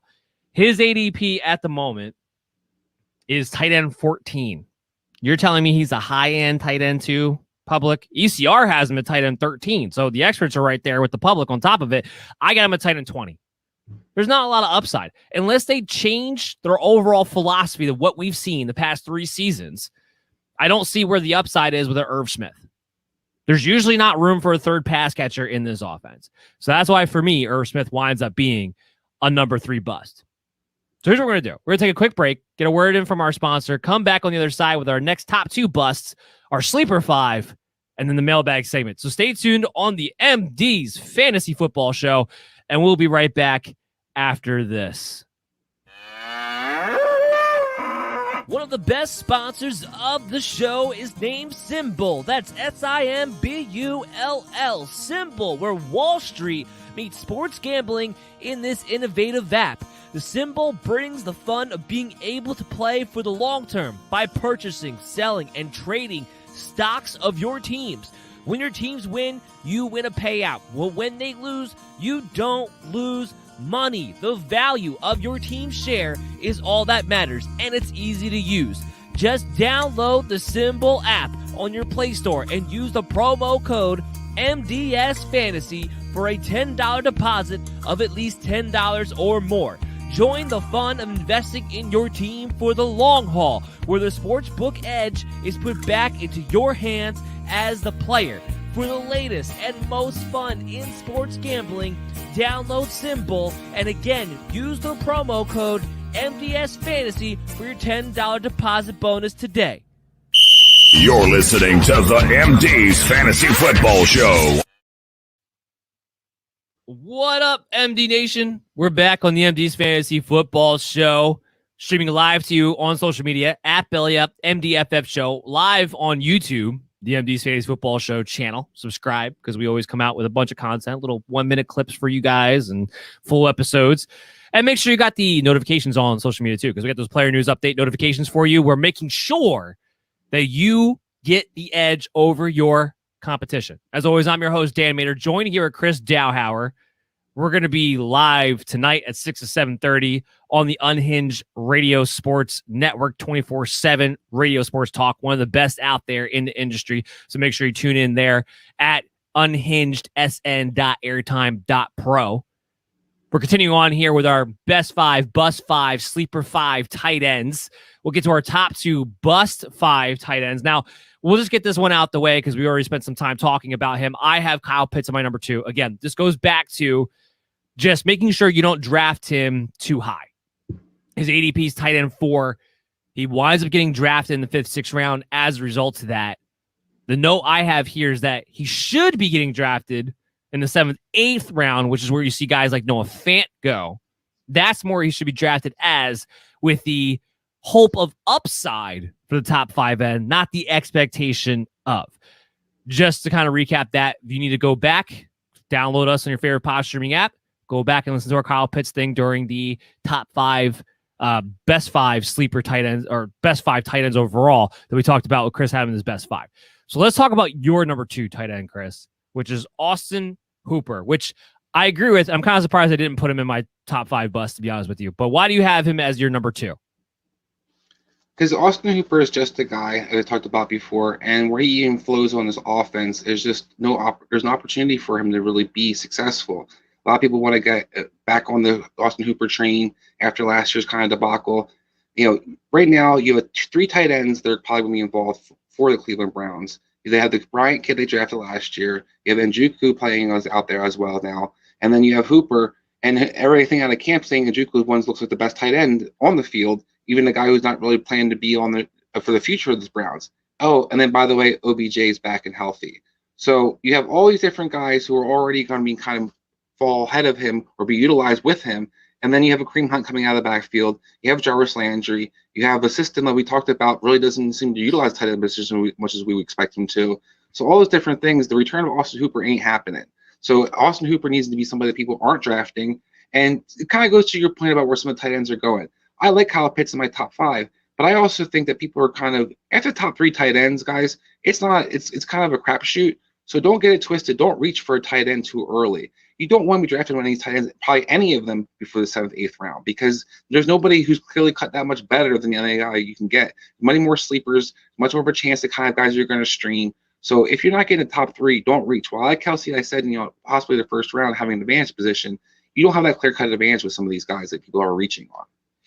Yeah, I'm with you on that one. Austin Hooper, he gets paid like when he's one of the top tight ends in the league, but that doesn't necessarily mean anything when it comes to production. Harrison Bryant's a real thing. I think Harrison Bryant's more talented than Austin Hooper. I think Cleveland's kind of figuring that out. Let's not forget they have David Njoku still. I don't know what reason, but they still have him, and they still play him for a handful of times. Yeah, I'm with you on Austin Hooper there. So let's get to our number 1 bust. I have Logan Thomas. You have Noah Fant. I think we have these guys as our number 1 bust for similar reasons. But Chris, Noah Fant, your number 1 bust. Talked about it a little bit already, but make your full argument here. Yeah, I talked about it in the beginning of the show, and even yesterday's show. I think Noah Fant has a lot of skills, has a lot of talent. I think he's a mismatch. Having said all that, there's so many different mouths to feed on this Denver offense, and a position that's not necessarily going to be featured. They're going to have 2 tight ends out there more often than they have in the past as well. You have running backs who are going to kind of in tandem. Melvin Gordon, Jonathan both catch the ball out of the backfield. There's just too many mouths to feed for you to be taking Noah Fant where he's going. Noah Fant going in 7th, 8th round because people like his skill set is something that you just can't be doing. And the guy hasn't had the potential. He has potential, all potential in the world, I should say. But last year, he didn't really have the production to match that potential yet. And he had more opportunity last year than he will ever probably have this year to shine out and be featured part of the offense. So for me, Noah Fant's a guy I love. I love his talent, but it's not a guy I'm reaching on. It's not a guy I'm going to bank on being a tight end 1 for you. Yeah, you're right. He had more opportunity last year than he probably ever would. Now, I know he was banged up for a lot of the season, but he still played 15 games. There was no Cortland Sutton. KJ Hamler was in and out. Your number 1 target was a rookie wide receiver in Jerry Jeudy. And by the end of the season, you're reduced to mostly just Melvin Gordon. Last year, he's tight end 12. So I have him as a top 10 tight end. But again, I have him, he's going to be an inconsistent one because of the pass catchers. How high of a volume passing attack can you really expect Denver to have? Outside of the Kansas City Chiefs, I don't see too many offenses out there putting up a ton of points on this defense. This defense is going to be really, really good for Denver. And that plays good safeties out west for a change. Right. And that's going to play a big role. On top of all the mouths you had to feed with Cortland Sutton back, KJ Hamler 2nd year, Jerry Jeudy in 2nd year, the addition of Javonte Williams on top of it. And the fact that quarterback Teddy Bridgewater, you're not going to have a high volume passing attack, I believe, at the end of the day. So I'm kind of with you there on Noah Fant. Like I said, Kyle Pitts should be getting drafted where Noah Fant currently is being drafted overall, which is that 7th, 8th round. I think Noah Fant belongs in that 9th, 10th round territory. You take him there, I'm fine. Because again, I have him as a top 10 tight end. But don't take him with the expectation that he belongs in the top 8 rounds. Kind of is my argument when it comes to Logan Thomas. Now, I have a little bit more of an in-depth argument with him here too, which is his ADP is tight end 9. ECR has him ranked at tight end 8. I have him ranked at tight end 16. So I have him much lower than everybody else. I don't care that he got paid. I don't care that Washington has maybe Terry McLaurin, Curtis Samuel, running backs. Not the top end weapons of the world that you would necessarily need to take away a ton of volume. I don't trust journeyman players. I've seen journeyman players have a good season, get paid before, and then return to what they've always been, which is a journeyman player. I think Logan Thomas has a nice athletic skill set. The only thing going for him is that Fitzpatrick was able to get Mike Gesicki as a top 10 tight end over the past 2 years, which is the first time he ever held a tight end relevant. But Scott Turner has a history of not getting tight ends involved. That's why the Ian Thomas breakout never happened. You add a Curtis Samuel. You have Antonio Gibson. We saw last year when J.D. McKissic got involved the way he did with Alex Smith, Logan Thomas wasn't as good towards the back half of the year last year. I just think there's a real floor opportunity here in front of Logan Thomas, and I have him much lower than consensus. I don't have him in the top 10, and I think he returns to what he truly is as a player, which is a nice athletic skill set, but not a guy you feature in your offense. Yeah, I mean, I can't argue strongly with it. I'm okay with Logan Thomas. I think he's going to be more than likely probably finish as a top 10 tight end, just because I think the volume will be there and he's kind of fit in the offense. But he doesn't do anything special. He is a little bit older. I do think they're going to try to rationalize the contract a little more maybe than you do. But I can understand the concerns about him because he's not a guy that should be going as high as he is in a lot of drafts. And he's definitely a guy that you can't just bank on because he was productive last year. He had a lot of things fall his way last year. The receiving core is banged up. Alex Smith became the quarterback who's captain check down, only throws the running backs, tight ends primarily. So a lot of things basically added up for him to be successful. You can't guarantee it's going to happen again this year. So I can understand having one of the people that we're down on. Let's talk about the people we're up on. Let's talk about our sleepers. The sleepers. Chris, you got Robert Tonyan, number 5. Why is he your sleeper on your board? So Robert Tonyan was a top 3 scoring tight end last year, and everybody seems to kind of forgot about that. He's been all over people. He's below people like Noah Fant. He's below people like Irv Smith. I understand the concern about the touchdown regression, and that maybe he's not as efficiently scoring touchdowns like he would be as he was last year. But I think you're going to see more of an increase in volume. Therefore, I don't think the touchdowns are necessarily going to reduce like people are expecting him to. I think that we look at his offense, it really didn't change or upgrade much. Randall Cobb to me doesn't scare me. I think Randall Cobb is basically done. But Aaron Rodgers has utilized the tight end position. This is one of the guys he trusts out there. And we kind of saw Al Lazard guy kind of that bust out year last year because it was somebody Aaron Rodgers trusts. And Robert Tonyan's been that guy. He catches everything thrown to him. I think one drop the entire season last year. They said he hasn't had a drop yet in camp because he just is great with his hands, and that Aaron Rodgers continues to utilize him a lot in the red zone as a guy he trusts, and especially on third down situations. So all those different things, I think Robert Tonyan, somebody people just kind of forgot about. They just assumed why a lot of touchdowns last year, he's not going to do that again. But this is a guy that this offense can feature, this offense can utilize, and a quarterback who's going to have to be able to spread the ball around and find the mismatches. So I think he has a lot of upside. So he's my number 5 on the board. Yesterday in Smoke and Fire episode, go back and listen on your favorite pod streaming app. We had a question. One of the narratives was, is there going to be a top 36 second wide receiver on the Packers? And my response to that was Smoke. Why? Because I think Robert Tonyan is actually going to wind up being the second best pass catcher on this team for everything you kind of just listed out. Now, do I expect a touchdown regression? Yeah. Do I think he gets double-digit touchdowns? No, I don't. Again, I have a regression for Aaron Rodgers coming back to his career normal-ish as far as his touchdowns go. But do I expect him to get 8+? Yeah. Do I expect him to get more than 600 yards? Do I expect him to get in the 700, 800-yard territory? Yeah, that would be an improvement over last season. So that's why I'm with you. Robert Tonyan's inside my top 12. He is going a little bit lower than that, but I think people are just like, you're not going to get the touchdowns, but discounting the fact that this guy might get more catches, might get more yards. And I don't know why that gets thrown out the window with a Robert Tonyan and Aaron Rodgers in this Green Bay Packer offense. I was going to say the offense in general. We heard so much hype about Jay Stenberger going into last year.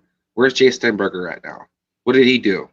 But the idea of him being able to be somebody in that offense set very clearly everybody, but now also Robert Tonyan's is just a guy and they forgot about him.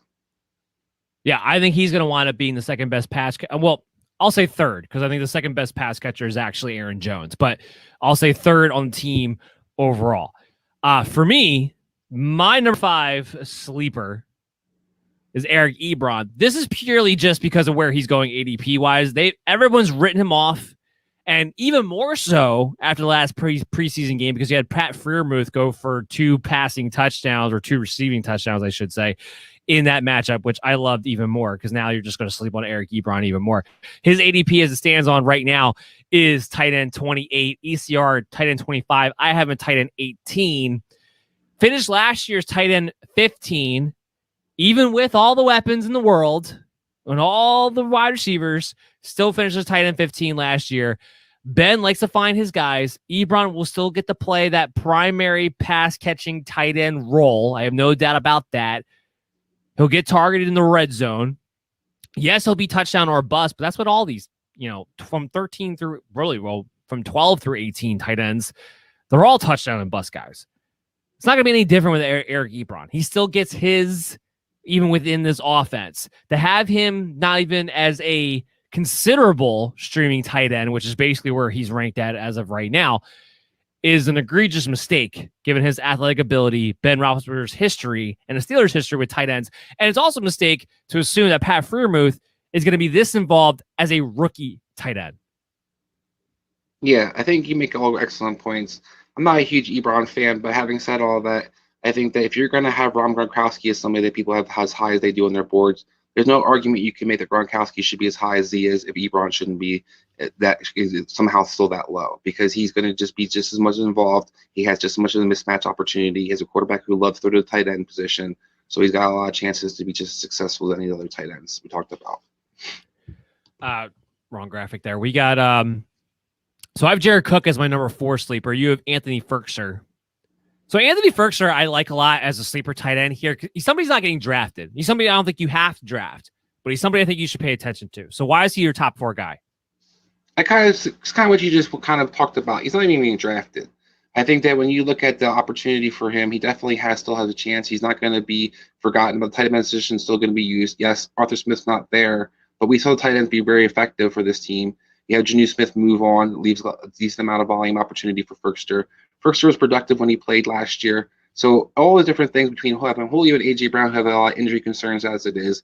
A guy who's going to pretty much be on the tight end out there now, and an offense that Ryan Tannehill likes to utilize the tight end position. I think you have an opportunity for this guy to really be kind of coming out of nowhere, so to speak, for people and being productive, and actually a guy you can stream or even have in your lineup here or there. Yeah, I mean, look, the touchdown vacancy is there. The tight end room is there. I mean, Todd Downing, we both agree, he's not an Arthur Smith, but he's still a tight ends coach. I think he's not going to try to use Anthony Ferkser, especially in the red zone. He's going to be right in that laundry list of guys that I think you're going to see as touchdown boomer bust guys that you can stream on a week-to-week basis. Doesn't all have to go to Julio Jones and A.J. Brown. So I kind of like Anthony Ferkser quite a bit as a deep sleeper guy who you're going to be able to stream off the waiver wire. Now, my number 4 is Jared Cook. It's a mixture of familiarity with the offensive system, a mixture of there's targets that can be had. There's not a second or third wide receiver that demand a high number of targets outside of Keenan Allen, in my opinion, for the Chargers. He's a guy who can stretch the seam. Justin Herbert likes to throw the ball down the field. So there's just upside potential for me when it comes with Jared Cook. His ADP right now is tight end 21. ECR, he's tight end 22. I have him as tight end 13. He finished at tight end 17 last year, and I think we can all agree we were disappointed by the lack of volume that he saw a season ago with Drew Brees and then Taysom Hill having to take over for 4 games. There's definitely a floor with Jared Cook, but he's another guy you don't necessarily have to draft. I think he's going to be a high-end sleeper, a high-end streamer who you can draft in your last round to get things started off. I think there's definitely an upside there when it comes to Jared Cook in this scheme, in this situation. Yeah, I can't argue strongly there's not. I mean, I'm not a big Jared Cook fan. I think that his best days are definitely behind him. He's never been a consistent guy as it is. I do know that they like the Pardon kid who backs him up right now. Maybe has an opportunity to get more playing time. He's more of a physical mismatch than Jared Cook is in a sense. But I don't disagree that Cook has an opportunity to have some decent weeks here or there. That they didn't do a whole lot to address the receiver position. You do have Austin Eckler coming back though, so it might be interesting to see how much of that kind of targets he kind of eats up. But I think that overall he has some upside. But I think him finishing tight end 16, I think to me just kind of shows you just how volatile it is after those top tight ends, and that's why you can't necessarily bank on any of these guys that we reach and that we kind of keep hitting on as much as people seem to be on some of the tight end position. Well, yeah, that's why you really, when it comes to the tight ends and trying to, figure out which ones are streamers and everything like that, you do get in that cluster range there at the mid-level 2 tight end situation where you kind of just have to all right, who has the best opportunity in front of them and just go off of that, because let's be real. It gets to a point where it's just touchdown or bust with a lot of these guys anyway. But moving up the board at our sleeper tight end, I have Janu Smith as my number 3. You still have Adam Troutman. So I guess there's 2 questions here. We'll start with you. Is the injury any concern of you with Adam Troutman? And then, the targets we talked about a little bit in yesterday's episode. You're not really too concerned about that in the preseason, but how this Saints offense looks like it's shaping up with Jameis Winston presumably being the starter. How does that all configure into your Adam Troutman being your number 3 sleeper? So I'm going with this. I made this list a little bit before the injury news broke out. I'm a little bit more concerned, like as I kind of expressed on the show earlier. Adam Troutman's a guy that I kind of have. If he misses too much practice or he misses too many weeks, he could be kind of the forgotten guy. And this offense, because other guys are kind of rising up and showing out. Like Juwan Johnson's definitely been more involved in the passing game. He's clearly a pass catcher, while Troutman could definitely do a better job blocking. Johnson can't block his shadow, so he had more of a role where he can be utilized, especially for fantasy purposes. But I still have him up my top 3 because when I think about it, we know Jameis loves his tight end. We know that Adam Troutman has a good skill set. This guy can do a little bit of everything. He is a bit of a mismatch. As I pointed out with some of the other tight ends in that division, you have teams that are just awful defending the tight end position, especially last year. So you have opportunity to kind of some upside. And I think that you have a volume opportunity there. The Saints defense isn't quite going to be as good as it has been the last couple of years, I don't think. So they're going to be a little bit more of a shootout opportunity where I can see Troutman having more of an opportunity to get the production that you're looking for, more of an upside consistently, because I think the offense in general is going to score a little bit more points than they have had to. So all those different things, I still keep Adam Troutman on my board. As long as he doesn't miss too much time, I do think he's clearly the best tight end they have. I think he's one of the better red zone targets they have. And I love the skill set overall of him coming out of the draft, and I hope that he gets opportunity to shine. I mean, if you're watching this live at Belly Up MDFF show or on YouTube, you'll see that I had Adam Troutman as my number 2 sleeper tight end. I go off of what you just said, but also I'm going to add a couple of things. One, Jameis Winston likes to hit his tight ends in the red zone, and I do think Jameis Winston's going to be the starting quarterback. 2, Adam Troutman can block, and that is a great way to stay on the field in every situation. So even though Juwan Thompson was getting involved and having that role, what did I say? You keep saying Thompson. It's Juwan Thompson. Sorry, Johnson. My bad. Johnson. I'm pulling a U right now, actually. With the I know. Name, so I heard earlier what it was called. Yes, Juwan Johnson. Thank you. But even though he was, flashing a little bit in preseason, Troutman's going to be on the field all the time. And here's what I liked about Troutman coming out of Dayton. I knew he was going to be on the field early because he could block, but he also has that athletic skill set. This is a true pass catcher, a true mismatch for a lot of teams. His ADP, tight end 19, ECR, tight end 18. I have him ranked at tight end 10. Now, we still got to get some clarification on the injury. If it comes out and he's going to miss more than 1 to 3 weeks, and I'm with you, this is going to have to change. But as it stands right now, that's the expected timeline that we have. So he still is in play for week 1. Adam Troutman, there's still a vacancy when it comes to wide receiver targets available for the Saints. I'm going to put my money on him when we start to talk about these later round tight ends. And that's why he's my number 2 guy and your number 3 guy. However, we didn't talk about my number 3 guy. My number 3 guy is Janu Smith. This has been a fantasy disaster, fantasy oversight, fantasy ridiculousness. You could say throughout the industry when it comes to Janu Smith. His ADP is tight end 15. It was tight end 14 2 weeks ago. It went down, Chris, not up. It went down a spot in ADP 15.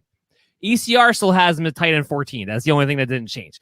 I have him ranked as tight end 12, and that's me being, I feel like, on the safe side because I think he has top 10 potential. There's a real chance Janu Smith is the number 1 pass catcher on New England Patriots. I don't care if Cam Newton is the starting quarterback for the entire season. It doesn't hinder Janu Smith. Cam can't throw it down the field. Okay. How far down the field is Janu Smith running? Is he taking the seam? Is he going 90 yards? No, he's not. He's operating within the 12-yard space of which Cam Newton's arm can still get the ball to. And he's operating in the red zone, where there's going to be lots of play action, RPO. Built off of that, it's going to be Hunter Henry, Janu Smith show. Josh McDaniels has the history of being able to feature 2 tight ends in the same offense. So I'm not worried about Hunter Henry, who, by the way, his ADP is still ahead of Janu Smith, even with the injury that he suffered, which is absolutely ridiculous, but it still is as it stands today. Janu Smith is a athletic freak who can block and be on the field at all times. Showed you last year. Finished as a top 10 tight end last year by basically just scoring 8 touchdowns. Wasn't featured the way he's going to be featured with New England Patriots. And yet people are telling me he's a mid-level tight end too. Yeah, we're 100% on the same page. I mean, we're going to get to my top number one guys, but Jonnu Smith's definitely part of that equation. I don't understand the hatred for Jonnu Smith. I don't understand the rhetoric around him that he's going to not be productive because Cam in the system, blah, blah, blah. They weren't in a pass-oriented – he wasn't in the pass-oriented team last year. We all agree that we know that Tennessee's built around Derrick Henry in the running game. He wasn't a guy who even split just time with one other tight end. He split time with 2 other tight ends. So he was a rotation of 3 different guys. And as you pointed out, still finished in the top 10. So now you add him to the Patriots, where we have a coaching staff that knows how to use him. He's got a clear opportunity to be on the field consistently. We have a guy who got paid to be a true part of the offense. And then Cam Newton, who, while his arm isn't what it used to be, everywhere he's ever played is always loved to throw the ball to the tight end position when he can. So all those different things to me is just, it's asinine that Jonnu Smith is still being forgotten about, still being written off. And of all the guys in all the markets, I can't believe it's happening, because Patriots always hype the hell out of somebody. There was a backup tight end 2 or 3 years ago that everybody was talking about because he had a couple catches in practice. And now suddenly Jonnu Smith is going to be some nobody because they don't throw the ball enough, or because Cam Newton's a quarterback. The narrative just doesn't make any sense. Bill Belichick was hyping up Jonnu Smith when he was a Tennessee Titan. That's how you know he loves the guy. Like, let's not discount that factor either. Okay, so let's get into our number one guy. You have it being the New England tight end, which we just kind of talked about. Well, I'm sorry. We skipped over your Gerald Everett at number 2. You talk about Gerald Everett as your number 2 sleeper tight end. Yeah, Gerald Everett, I think when you're going to talk about your number one guy, is he's got opportunity to be the guy. Instead of always having to split some time with Higbee, a guy who's a very similar skill set, this guy should be the primary pass catcher for the Seattle Seahawks. I think Will Dissly does return from his injury, but Will Dissly is more of a blocking type of tight end. He had kind of opportunity in the red zone, and he was effective a couple years ago. But I think Everett clearly a better all-around receiving option for them. I think he's got opportunity to kind of shine out in this offense. We both love the fit for Russell Wilson. We both love the fit of the offense in general for this team. And then you kind of look at the tight end position, how it was utilized. Everett has a familiarity with the coaching staff. He's got an opportunity basically to be that drag guy coming through. They don't have a strong third receiver necessarily in place yet. And we know DK Metcalf and Tyler Lockett are going to get a lot of attention. So all those different things, this guy's going to kind of forgotten about. His ADP is ridiculously low in my book. And it's somebody I think that people can actually really consider having in their lineups and be happy with week in, week out. Yeah, Gerald Everett is definitely one of those dart throws that I have highlighted at the end of drafts or just after the draft as far as tight end streamers go. He's kind of in that Anthony Ferkser territory for me. Will Dissly, unfortunately, has just not been able to stay healthy. He's been one major injury after another. Somebody's going to emerge. Russell Wilson does like to go to a tight end, especially in the red zone. If he has one, he feels like he can go too. I don't see why, given the depth chart of Seattle right now, why that would not be anybody besides a Gerald Everett. And we know he has the athletic skill set. So he's an interesting sleeper, definitely an interesting name. And I do like him being your number 2 guy right there. And you're right. He goes hand in hand with my number 1 guy, which is Tyler Higbee. Tyler Higbee was a number 1 tight end when Gerald Everett was not around, with Jared Goff in the same offensive system. You upgrade a quarterback, you get rid of Gerald Everett, you're still in the Sean McVay system that likes to use the tight end in the red zone, and Stafford already has that history of utilizing the tight end when he has the opportunity to do so, and I give you my tight end 8 on the board. His ADP right now is tight end 11, ECR, he's tight end 11. I think he's squarely a top 10 tight end. He's on the field all the time because he can block.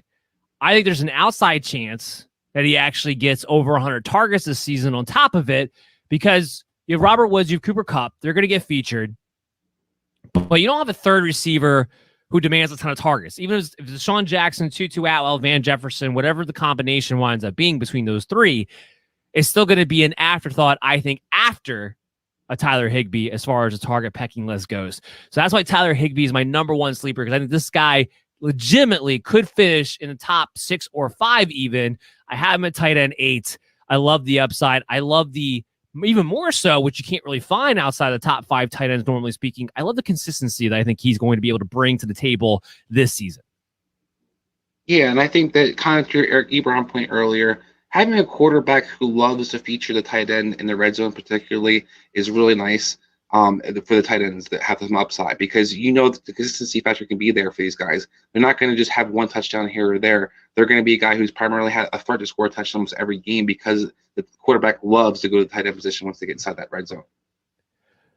All right, guys, guess what time it is? The mail's here.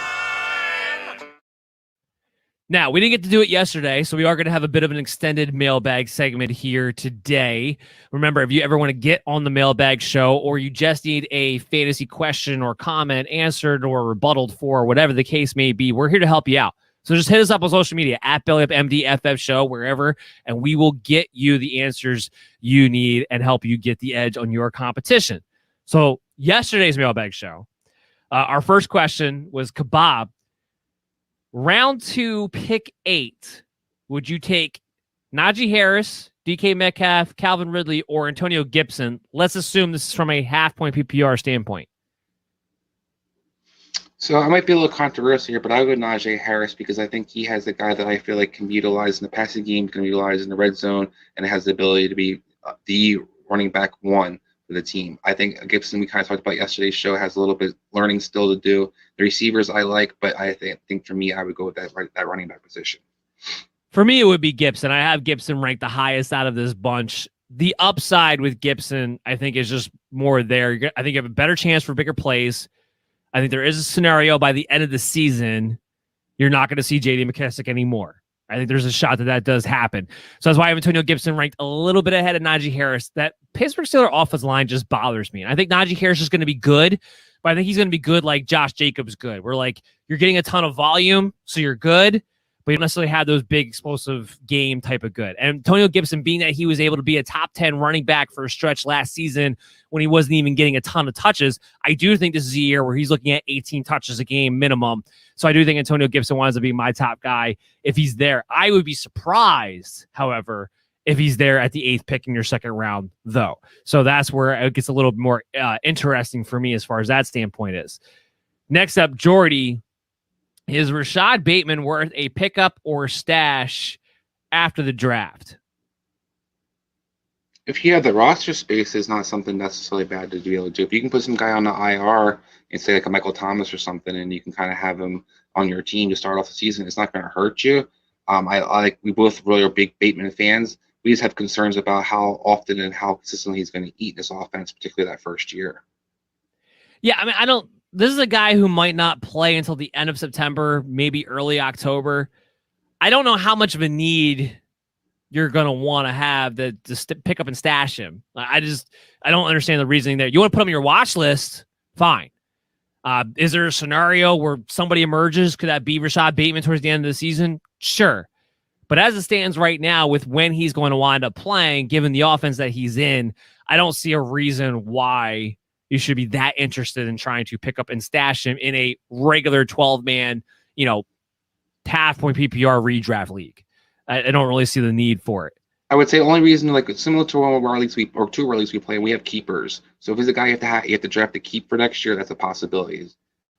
Right, but if you don't, then I don't see the reason for it. Sweeney, he asked me, Clyde Edwards-Helaire or Chris Carson, which do you prefer to draft this year? Well, I definitely stand with Clyde Edwards-Helaire. I think Clyde Edwards-Helaire has the opportunity of a breakout year in a lot of ways this year. I love what the Chiefs did offensive line-wise, and they're going to be a little more utilized and rush a little bit more, and I think he'll actually get the ball in the passing game some more too. So overall, I like Clyde Edwards-Helaire. It's not that I want Chris Carson. I just think Edwards-Helaire is more the guy I want in this offense. Yeah, I have Clyde Edwards-Helaire ranked ahead of Chris Carson. I think they're similar as far as what they're going to give you from the overall volume perspective, both the main runners, both the main pass catchers. Maybe Carson has a little more upside as far as touchdowns go, but I think Clyde Edwards-Helaire is going to wind up seeing a few more touches overall than Chris Carson will, maybe a few more receptions. So it's kind of go based off of that. But I do have Clyde Edwards-Helaire ranked higher, so that's where I would go there, especially when you talk about probably the second round in this scenario in a 12-man league. Next up, Gary. Mike Evans or Amari Cooper? I go with Mike Evans. I had Mike Evans as my top 5 receiver last week when we talked about our receivers, and I think Mike Evans is going to have a huge year this year. I think that Tom Brady trusts him. He's definitely going to utilize him in the red zone. I think he's even more effective as they kind of season went on last year. I think you're going to continue to see them build off this year, and he's supposed to look more explosive than he has in a while. I was going to add that point. I mean, Mike Evans, I do have him ranked higher than Amari Cooper. The difference between Mike Evans and Amari Cooper in my book, the main one anyway, is that there's a good chance that CeeDee Lamb could wind up leading that team in touchdowns, maybe even yards. Maybe Cooper gets more receptions. Mike Evans, to me, is definitely going to be the touchdown leader. If nothing else, Tampa Bay, he should get over 1,000 yards again. He should be looking at 85 plus receptions again. He's as consistent as they come. And then you add in the fact that there's been a ton of reports about him looking like he's in the best physical shape of his life coming into this season under the second year of Tom Brady. And this offense getting a chance to actually get some continuity before the season starts with the way Brady used him last year. Yeah, I just think the ceiling's a little bit higher there for Mike Evans. Why have him ranked ahead of Amari Cooper? Both really good, but I would take a Mike Evans there too. So that was the mailbag segment from yesterday. The poll question from yesterday was this. If you're picking between 7 and 10 in a 12-man half-point PPR league in the first round, who are you taking? And my options were Aaron Jones, Nick Chubb, Devontae Adams, Stephon Diggs. Devontae Adams had 33% of the vote. Aaron Jones, 32%. Nick Chubb, 25%. Stephon Diggs, 10%. Now, I agree for me it was one of the two Packers in this scenario. However, I disagree that the extra 1% went to Devontae Adams. Aaron Jones should be the guy getting ranked and drafted ahead of Devontae Adams, especially with the vacancy that Jamal Williams leaves. Aaron Jones has finished in the top 5 each of the last 2 years at the running back position. And now this year, he's in a situation where he should have a higher floor and a higher consistency from week to week. Now he doesn't have to worry about Jamal Williams coming in and stealing his pass receptions. Yeah, this is one of the hardest questions for me because I have these guys all kind of bunched together as it is. I want going with Devontae Williams. I kind of agree with MD Nation. Not Devontae Williams, sorry. Devontae Adams. I went kind of with MD Nation on this one because I just think his consistency factor is so crucial. He's going to always be one of the double-digit touchdown scorer out there. He has been 4 out of the past 5 years. Aaron Rodgers isn't going to stop throwing the ball. This is the contract year. Got everything he's basically playing for. Well, I think Aaron Jones has some upside. Touchdowns have kind of limited why I think I would take Adams over him because I think Adams is the guy that you're always going to have. It's definitely going to be double-digit touchdowns where I still think Jones will kind of sniff it. It's not guaranteed that he gets it. I completely disagree with that. I don't even know where you're picking that up from. He's always been a double touchdown digit guy overall. I don't think that changes suddenly this year with extra volume. Aaron Jones, he's always been a double-digit touchdown scorer. Overall, between rushing and receiving? I think he had 11 last year. I think that was his career high. Oh, I'm sorry, his year before he had a decent amount. He only had 9 rushing. He's scratched 2 last year. Okay, so are you ready? Yeah, are you ready? Yeah. He had 16 rushing touchdowns in 2019, plus 3 receiving touchdowns. That's why I don't get where you're not getting this touchdown thing. 9 rushing touchdowns last year, plus 2 receiving touchdowns. So he's a double-digit touchdown guy. I don't know where you're not getting that from. So that's why I definitely go Aaron Jones. Now, today's mailbag segment that we can get into quickly. Steve, he asks Mike Davis or Michael Carter to win now. You might be talking about this from a dynasty league, doesn't really specify, but to win now is kind of interesting. So Mike Davis or Michael Carter to win now in 2021. I love Michael Carter, but I would go Michael Davis in this situation. If you want a guy that you can definitely bank on, especially in the beginning of the season, you know what he's going to get and probably have a decent RB3 value, flex play, even maybe RB2. You probably go with Davis. I love Carter's upside. I love his skill set. But I think there's too many questions where he kind of flows in the offense as versus where you're going to see Davis clearly is the number 1 running back with no threat to taking his job in Atlanta at all. Yeah, exactly. The volume, we know what Mike Davis is going to get. Michael Carter, maybe he takes over the volume by the end of the season, but it's always going to be a question mark to some degree. Jason, Deontay Johnson or Tyler Lockett? So I would go with Deontay Johnson. I keep predicting that Deontay Johnson's going to have this breakout year this year. I expect that this is going to be the season where we see how special this guy can really be, especially as he cuts down on the drops.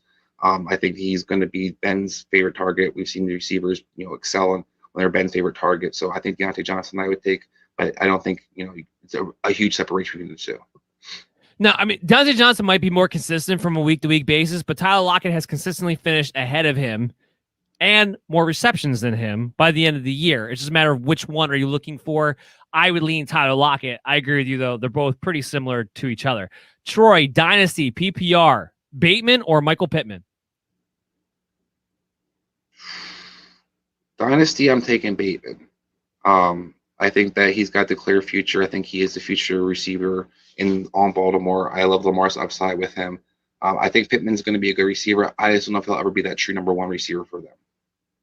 He's a tremendous talent. Bateman's definitely the better talent. If Carson Wentz gets himself corrected, though, I think it's going to be want to be Michael Pittman because I think there's going to be a bigger ceiling there as far as volume and passing targets go, but it's going to be close between those two. Last question, another Lockett question. Kilpatrick, Julio or Tyler Lockett this year? I would go with Tyler Lockett. All the reasons you kind of pointed out. This guy's always been kind of sniffing as one of the top receivers. He's got the role for him shouldn't really change at all this year, and he doesn't have the injury concerns that Julio has. I love Julio's opportunity to have upside because he's Julio Jones. He's a special talent, but he's getting older. Tyler Lockett's still going, still a younger guy, still explosive out there, and they expect the offense to kind of flow through and move it more than they have consistently. Yeah, I mean, even if the Titans are more pass friendly, Julio's still going to have a regression in overall volume. And Tyler Lockett will probably have the same amount of volume and probably in a higher scoring offense, quite frankly, too. So, yeah, I'm with you. I actually have Tyler Lockett ahead of Julio Jones this season. Last poll question, who will finish higher, Jonnu Smith or Hunter Henry? 76% of MD Nation voted for Jonnu Smith. I'm happy for you guys. I'm proud of you guys. But why is that still not reflected in the ADP is what I want to know from you guys. But that's going to do it for the show. I hope you guys all enjoyed it. Enjoy your weekend because I know this is one of the big draft weekends. Hit us up. We'll help you out throughout the week if you need it. We're going to be back live streaming again next week from 11 a.m. to 12:30 p.m. on both Thursday and Friday. It's going to be our top 108 on Thursday and then our future bets for the NFL season. Try to win you guys some money next Friday. And then that's the last off-season week because after that, the following week, the following Thursday, yeah, it's actually regular season talk time. It's week one talk time. It's almost here, guys. I'm Dan Mader, joined here with Chris Dowhower. Make sure you're checking us out on social media at BellyUpMDFF Show. Subscribe to our YouTube channel, the MD's Fantasy Football Show. And make sure you check us out tonight on the Radio Sports, Unhinged Radio Sports Network from 6 p.m., 7:30 p.m., unhingedsn.airtime.pro. We'll be live for you guys then and again on Sunday from 12 to 1 p.m. So make sure you check us out then as well. Guys, we'll see you guys real soon. Have a good weekend. Take it easy.